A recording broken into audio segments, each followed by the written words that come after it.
Le mercredi 31 mars à 15h00 heure locale de La Haye, la Chambre d'appel de la Cour pénale internationale rendra sa décision sur l'appel du procureur contre l'arrêt de l'acquittement dans l'affaire Le Procureur contre Laurent Gbagbo et Charles Blé Goudé. Maître Roger Dakouri, anciennement président des greffiers de Côte d'Ivoire, révèle l'esprit de ce rendez-vous du 31 mars prochain. Le 31 mars, ce n'est pas un procès contre Gbagbo, c'est un procès contre les juges qui ont rendu la décision.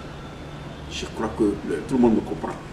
Fatou doit parvenir à démontrer que ses collègues qui ont rendu, les juges qui ont rendu la décision là, ont commis des insuffisances, ils n'ont pas été sérieusement compétents.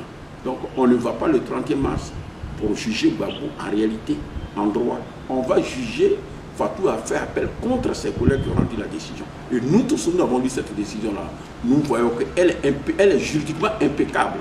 En sorte que moi, personnellement, je ne suis pas perturbé par rapport à l'issue. La décision en attente de la Chambre d'appel est au centre des polémiques dans le milieu politique ivoirien. Quelles en sont les éventualités? Maître Dakouri explique.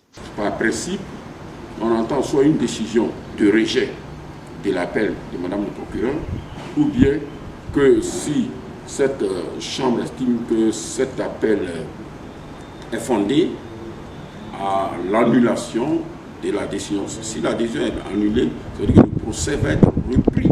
C'est-à-dire que le dossier revient à zéro devant la Chambre. On va imaginer ça comme palier.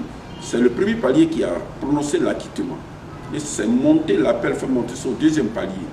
Donc si le deuxième palier estime que les griefs, ce que le procureur a reproché tient, il annule la décision et l'acquittement et il renvoie le dossier au premier palier. Mais au premier palier, tous les juges qui étaient partie prenante à la première décision ne seront plus concernés. Donc je vais dire aux Ivoiriens que on ne doit même pas s'inquiéter.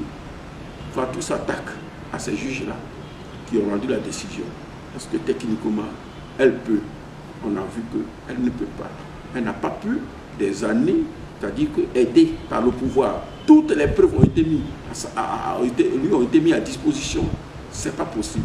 Donc, le 30e, on devrait clore cette histoire-là pour que la Côte d'Ivoire passe à la phase de réconciliation. C'est de ça la Côte d'Ivoire a plus besoin. Longtemps, le pouvoir d'Abidjan s'est blotti derrière cet appel de Fatou Bensouda pour priver le président Laurent Gbagbo de ses droits élémentaires. En réalité, le président Gbagbo ne devrait pas être là-bas. La loi, l'article 83 du statut du Rome, ne l'oblige pas à être à l'audience du 30e. Qu'est-ce que ça veut dire techniquement?